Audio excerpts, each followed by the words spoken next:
이번 장마는 이상한 장마라고 불릴 정도로 폭우와 무더위가 며칠씩 반복되고 있습니다. 이번 주 초반도 찜통더위가 계속 이어지고 주 후반 전국에 비가 올 가능성이 있습니다.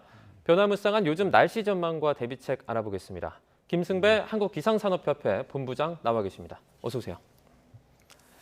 네, 주말에는 이제 찌는 듯한 폭염이 이어지고 있는데요. 네. 이 6월 열대야가 관측 이래 처음이라고요. 그렇습니다. 통상 열대야, 그러니까 밤 기온이 25도 이하로 떨어지지 않는 걸 열대야라고 말하는데 네. 빨라봐야 7월 상순에 나타났거든요. 네.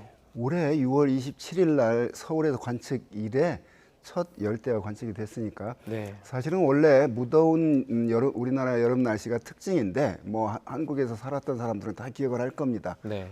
더운 여름인데 과거보다 아까 말한 그런 열대야 일수가 빨리 나타난다거나 33도 이상인 폭염 일수가 늘어난다거나 이런 네. 변화가 생기고 있습니다. 그러니까 더운 여름인데 더 더워지고 있다는 그 증거가 나타나고 있습니다. 네. 그러면 이제 뭐 지금 폭염 위기 경보도 발령이 된 상태인데 네. 이번 여름도 더 더울 것으로 예상이 되겠죠. 그러니까 지금 6월 하순부터 그렇게 열대야 나타나고 네. 또 지금 7월 상순인데 서울에 첫 폭염 경보가 내려졌거든요. 이것도 상당히 빠른 폭염 경보거든요. 네. 자, 이러한 증상들. 그러니까 이제 우리나라 여름을 무더운 날씨, 무더운 그 기록을 깨는 날 여름을 보면 네. 2018년 여름이라거나 1994년 여름이라거나 뭐 이렇게 그 무더웠던 여름들의 특징들이 있는데 북태평양 고기압이라고는 원래 우리나라 여름철에 덮는 기단인데 그게 이례적으로 강하게 그리고 빨리 서쪽으로 확장을 한다거나 또 그 티벳 쪽에 높은 고원지대에서 발달하는 티벳 고기압이 있는데 네. 이게 하층에서는 그 낮은 곳에서는 북태평양 고기압 세력이 덮여 있고 저 높은 쪽에서는 티벳 고기압이 덮여 있으니까 두 개 고기압이 누르니까 그 열이 갇히는 현상 네. 이런 게 반복이 되면 그때 기록이 깨지고 이랬는데 네. 올해 이제 과연 어떨 것인가는 이제 단정적으로 예측하기는 어렵지만 이 북태평양 고기압 세력이 상당히 이례적으로 빨리 그 확장을 했고요. 네. 지금 티벳 고기압도 서서히 힘을 써가고 있으니까 자, 이 올해 우리나라에서 나타난 41도 기록을 반드시 깨겠다 이렇게 단정적으로 말하지 못하지만 꽤 무더운 여름 될 것으로 보입니다. 네. 그만큼 한 일주일이라도 보름이라도 빨리 공기가 뜨거워졌기 때문에 그렇게 예상을 할 수가 있습니다. 네. 지금 뭐 장맛비가 한창 오다가 다시 무더위가 기승을 부리는 그런 상황이 좀 반복되고 있는 것 같습니다. 네, 지난주 금요일 같은 경우에도요. 제가 출근할 때 비가 많이 왔었는데 네. 퇴근할 때 되니까 완전히 무더위 때문에 엄청 그렇습니다. 더웠어요. 사실은 그때쯤을 이제 장마 소위 끝나는 시점으로 볼 수도 있는데 네. 그러니까 바로 햇빛이 쨍쨍 나고 폭염이 나타났지 않습니까? 네. 이게 이제 우리나라 북태평양 고기압의 성질입니다. 덥고 습한 공기. 그런데 이제 이걸로 끝나지는 않을 것 같고요. 장마전선이. 장마전선으로 오건 북태평양 고기압 가장자리에서 대기 불안정에 의해서 오건 오늘과 내일 모레까지는 아마 대기 불안정에 의한 그런 국지적인 비가 올 가능성이 있거든요. 네. 태풍으로 오건 하여간 우리나라에 비만 오면 뭐 좋은 거죠. 그 수자원 확보 측면에서.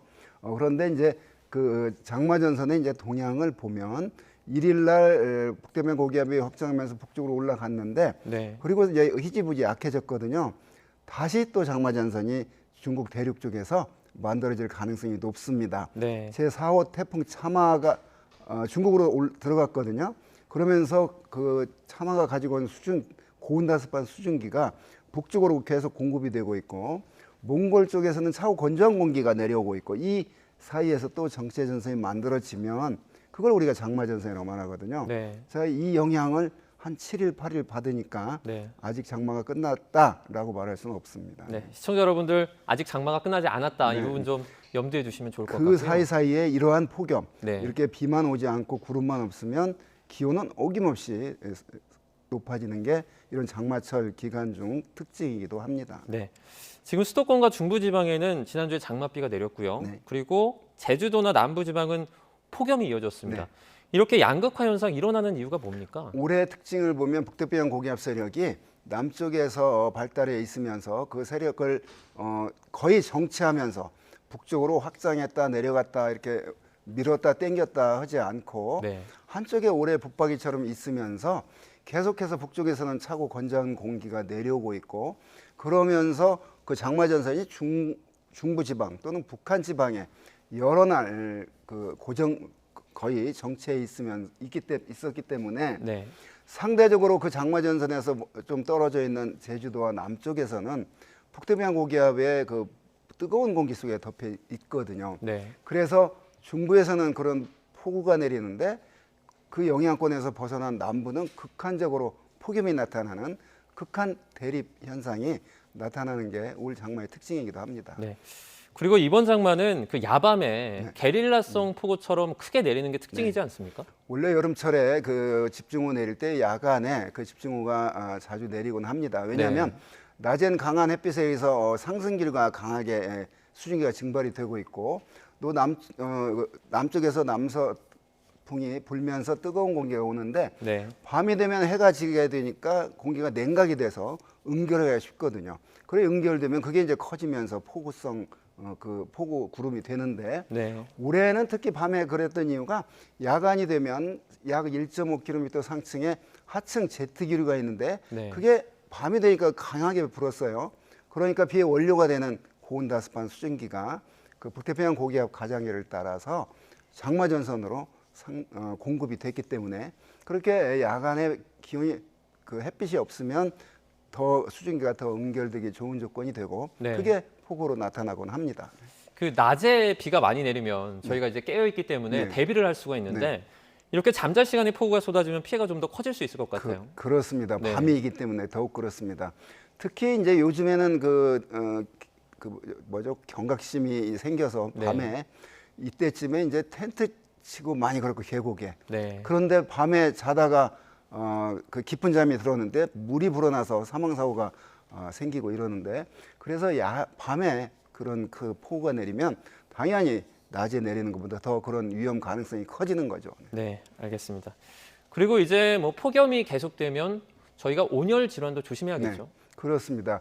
그 폭염주의보 특보를 내리는 이유가 그 뭐 비가 많이 온다거나 바람이 강하거나 이러지 않거든요. 네. 그래서 소리 없는 살인자라고 폭염에 대해서 말하는데 폭염도 재난의 일종입니다. 네. 그래서 온열 질환에 조심해야 되겠죠. 열사병, 몸에 그 어떤 더위에 노출이 돼가지고 몸에 열이 빠져나가지 않아서 생기는 어떤 그 어지럼증이나 네. 일사병, 수분이나 그 염분이 부족해서 생기는 그런 일사병 각별히 조심을 해야 되는 때입니다. 그래서 네. 폭염주의보가 내려지면 물과 염분을 많이 충분히 섭취를 해주고 그늘에 쉬어야 되고 불필요하게 운동을 한다거나 뭐 이러면 절대 안 되는 게 그 온열 질환 예방하는 그 방법입니다. 알겠습니다.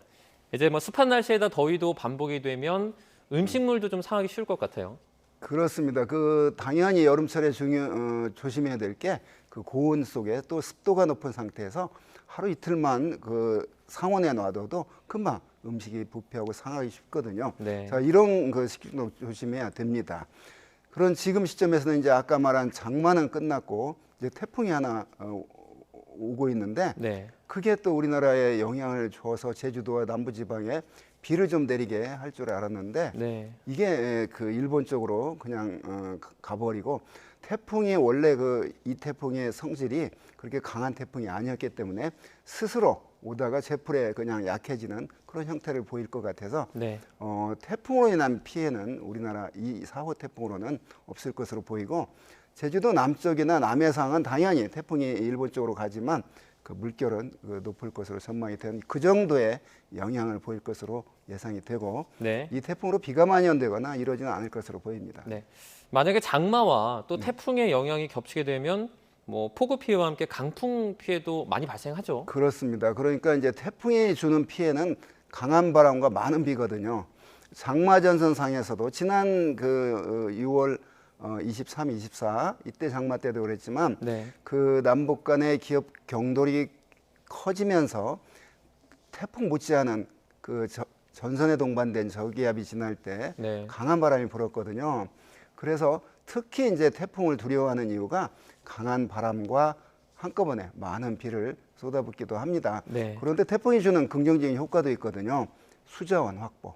지금 제주 남부 거의 지금 물이 굉장히 부족한데 네. 태풍이 아니면 그 물을 채워줄 수가 없기 때문에 네. 조금 어느 정도 그 얌전한 태풍이 오기를 기대를 합니다. 네.